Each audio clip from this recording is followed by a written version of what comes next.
Welcome back to another episode of True Crime Untold Cases. I'm your host, Harper Quinn. In the heart of Moscow lies Bitsevsky Park, over 2,000 acres of dense forest that became the hunting ground for one of Russia's most methodical killers. Alexander Pichushkin, a quiet grocery store worker with an obsession for chess, transformed this peaceful refuge into his personal killing field. His goal? To fill every square on a chessboard with a human life. 64 victims in total. Tonight, we'll explore how this ordinary man became the Bitsevsky Park Maniac, and how a simple note left by his final victim would ultimately lead to his capture. Let's begin. In the sprawling metropolis of Moscow, where millions of people go about their daily lives, there exists a dark chapter that haunted the city's residents for half a decade. Bitsevsky Park, one of Moscow's largest natural areas, spanning over 2,000 acres of dense forest and walking paths, became the hunting ground for one of Russia's most prolific serial killers. This is the story of Alexander Pichushkin, who would come to be known as the Bitsevsky Park Maniac. The early years of the new millennium brought an unsettling wave of disappearances in Moscow's southern district. People would venture into Bitsevsky Park and never return home. At first, these disappearances seemed unconnected. After all, Moscow was a vast city where people sometimes simply vanished. But as the bodies began to surface, a terrifying pattern emerged. Pichushkin's journey to becoming one of Russia's most notorious killers began in his childhood. Born on April 9, 1974 in Moscow, his early life was marked by tragedy and isolation. At age 4, he suffered a serious injury when he fell backward off a swing, with the impact damaging his frontal cortex, the part of the brain responsible for impulse control and emotional regulation. This incident would later be scrutinized by psychiatrists trying to understand the making of a murderer. As a child, Alexander was primarily raised by his grandfather, who taught him to play chess. The game became an obsession for young Pichushkin, who spent countless hours in Moscow's parks playing against elderly opponents. This seemingly innocent passion would later take on a sinister significance. Pichushkin would later compare his murders to moves in a chess game, with each victim representing a square on the board. The first known murder occurred in 2001, though Pichushkin would later claim he had started killing as early as 1992. His preferred hunting ground was Bitsevsky Park, where he would approach potential victims with an offer to share a drink. Often, he targeted elderly men or socially vulnerable individuals who might be looking for companionship. The killer would bring bottles of vodka, using alcohol both to gain his victims' trust and to make them more vulnerable. His methodology was brutally consistent. After sharing drinks with his victims, Pichushkin would lead them to secluded areas of the park, often under the pretense of showing them a place where he had stashed more alcohol. He would then attack from behind, striking their heads with a hammer with devastating force. In many cases, he would throw his victims into the sewers, sometimes while they were still alive, after pushing a vodka bottle into their crushed skulls, a grotesque signature that would later help police connect the murders. What made Pichushkin's crimes particularly chilling was his complete lack of remorse and his stated motivation. He wasn't killing for money, revenge, or any of the more commonly understood motives for murder. Instead, he was driven by a macabre ambition to kill more people than Andrei Chikatilo, the notorious Rostov Ripper, who had murdered 52 people. Pichushkin kept a meticulous record of his kills on a chessboard, marking each murder with a coin. His goal was to fill all 64 squares. As the body count rose, Moscow's police force struggled to connect the dots. Many of the victims were homeless or elderly individuals whose disappearances weren't immediately reported. The use of the sewer system to dispose of bodies meant that some victims weren't discovered for weeks or months, making forensic evidence difficult to gather. The vodka bottles inserted into the victims' skull wounds were often the only consistent element linking the murders. The investigation was further complicated by the killer's ability to blend in seamlessly with his surroundings. Pichushkin worked as a shelf stocker at a grocery store near Bitsevsky Park, maintaining a seemingly normal life between his murders. His colleagues described him as quiet but unremarkable, never suspecting that the man stacking products on their shelves was responsible for the wave of terror gripping their neighborhood. By 2006, the killer had grown bold, even reckless. He began targeting people who would be missed, working professionals, mothers, and others whose disappearances would quickly raise alarms. This shift in victim selection would ultimately lead to his undoing. One of his final victims, Marina Moskalyova, a 36-year-old woman who worked at the same grocery store as Pichushkin, left a note for her son indicating she was going for a walk with Alexander from work. This crucial piece of evidence would finally give investigators the break they needed. The pattern of Pichushkin's attacks revealed a killer who was becoming increasingly confident and cruel. In interviews after his capture, he would describe how he enjoyed watching the life drain from his victims' eyes, comparing it to the satisfaction of winning a chess match. He spoke of murder as his father confessor, claiming that each kill made him feel like God, deciding who would live or die in his domain of Bitsevsky Park.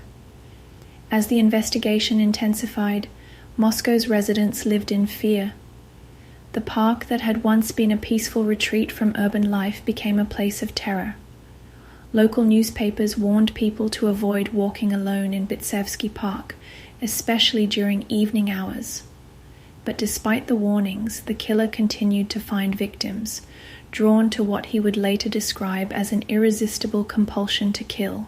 The true scope of Pichushkin's crimes was still unknown to investigators, who were working with incomplete information and decomposed bodies. Some victims remained unidentified, their remains too damaged by time and the elements to properly analyze.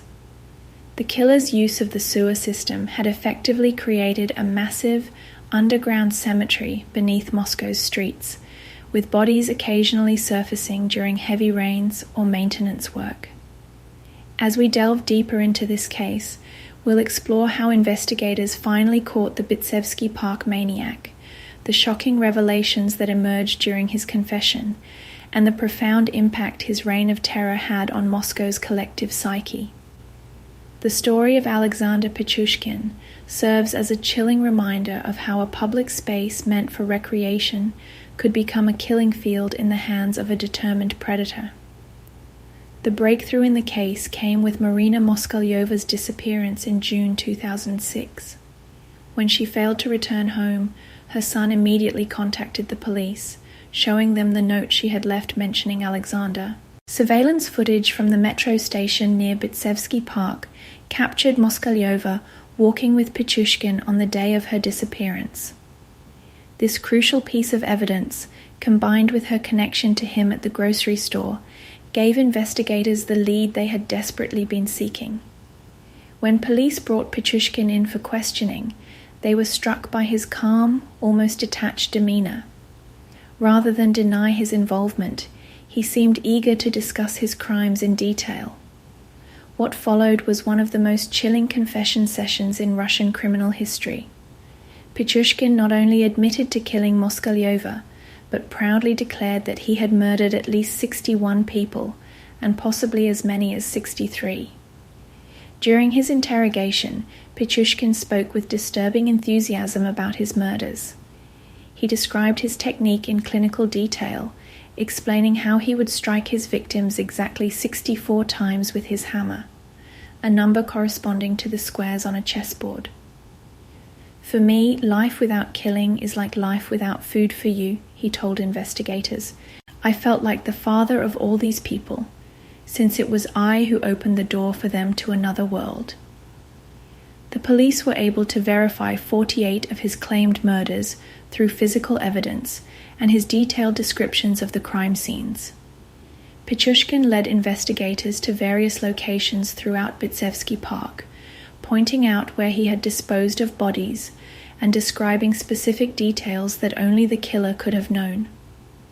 Some of his victims' remains were recovered from the park's extensive sewer system, exactly where he said they would be found. One of the most disturbing aspects of the investigation was Pichushkin's collection of trophies. In his apartment, police discovered the chessboard he had used to track his murders. Each square marked with a coin represented a life he had taken. Some squares contained dates and other details about the kills. This macabre scorecard provided investigators with a timeline of his crimes and helped them connect previously unlinked murders. The killer's workplace, the grocery store near Bitsevsky Park, took on new significance during the investigation. Colleagues recalled how Pichushkin would often invite homeless people or elderly customers to drink with him, offering them vodka and companionship. What seemed like acts of kindness were actually part of his calculated hunting strategy. He used his position at the store to identify vulnerable targets and gain their trust. During his trial, which began in September 2007, Pichushkin's behavior was erratic and provocative. He appeared in court behind thick glass panels, similar to those used for the trial of Andrei Chikatilo years earlier. Unlike many criminals who try to minimize their crimes, Pichushkin seemed to revel in the attention, often boasting about his murders and expressing disappointment that he hadn't reached his goal of 64 victims. "I killed for only one reason," he declared to the court. "I killed because I liked it. I was living my life as I wanted to live it. I killed people to live the way I wanted to live. For me, life without murder is like life without food for normal people. I felt like the father of all these people since it was I who opened the door for them to another world." The trial revealed the full extent of Pichushkin's sadism. He described how he sometimes kept his victims alive for hours after his initial attack, throwing them into the sewers and returning later to witness their suffering. In some cases, he forced his victims to watch as he killed others, creating a level of psychological torture that shocked even hardened investigators. Psychiatric evaluations during the trial painted a complex picture of Pichushkin's mental state. While he was deemed fit to stand trial, experts noted significant personality disorders and the possible effects of his childhood head injury. However, they also observed his clear understanding of right and wrong and his deliberate choice to kill despite this understanding. The impact on the victims' families was devastating. During the trial, relatives of the murdered individuals gave emotional testimony about their lost loved ones. Many had spent years wondering what had happened to their family members, only to learn the brutal truth when Pichushkin was finally caught. The random nature of his victim selection meant that anyone could have been a target, adding to the general public's sense of vulnerability. Moscow's residents, particularly those living near Bitsevsky Park, struggled to reconcile how such horrific crimes could have occurred in their community for so long. The park itself became synonymous with the murders, with many people avoiding it entirely.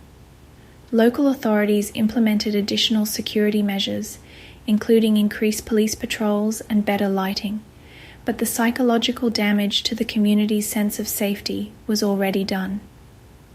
On October 29, 2007, the Moscow City Court found Alexander Pichushkin guilty of 48 murders and 3 attempted murders.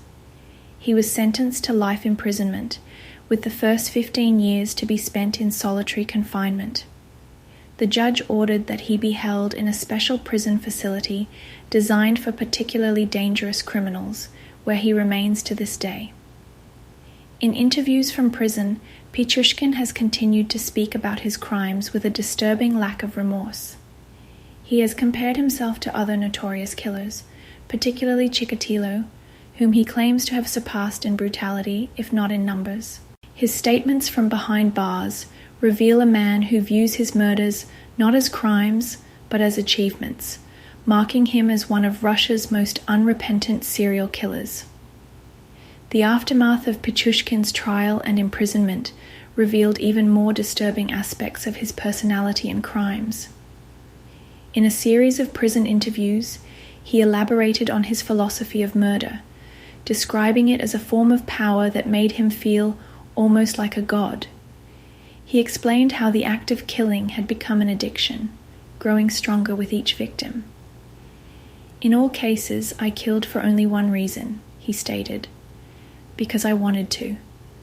The closer a person is to death, the more alive they feel. At the moment of death, people show their true essence." The prison psychologists who evaluated Pichushkin noted his exceptional intelligence, particularly his ability to recall minute details of his crimes years after they were committed.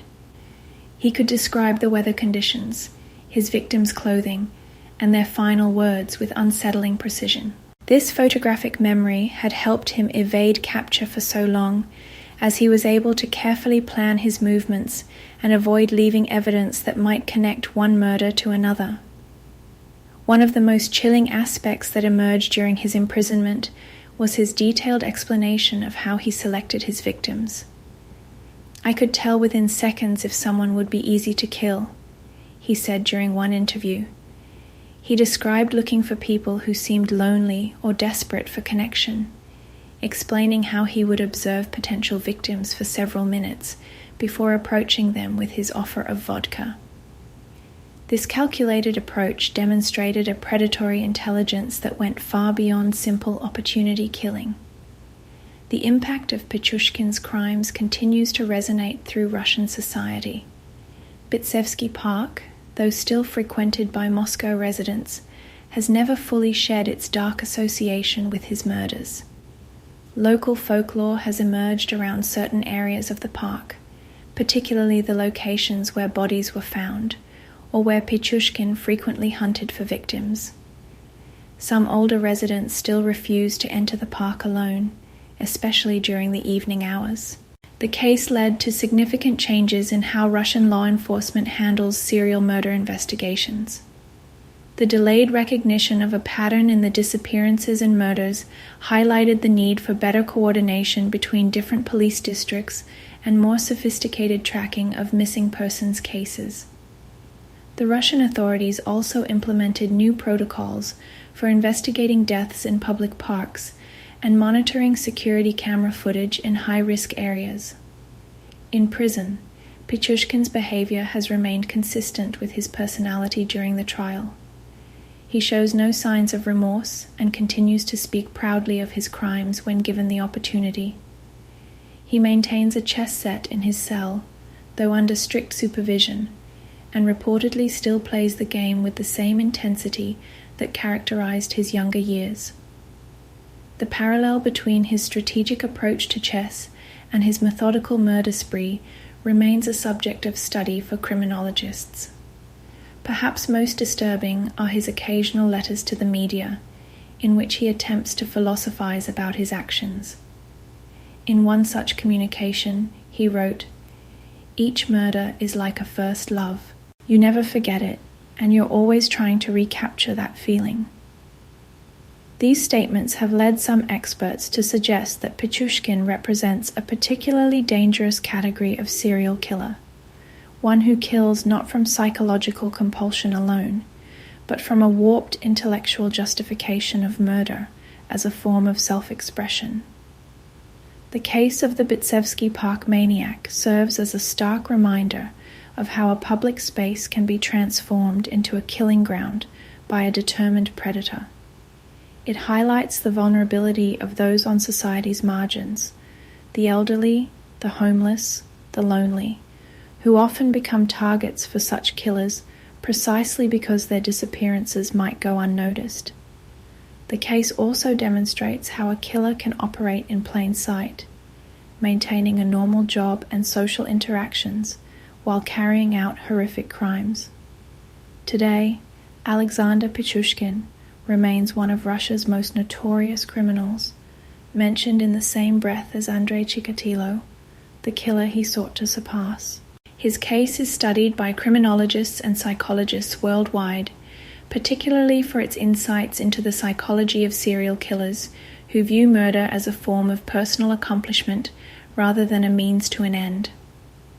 The story of the Bitsevsky Park Maniac stands as a dark chapter in Moscow's history, a reminder of the potential for evil that can lurk behind an ordinary facade.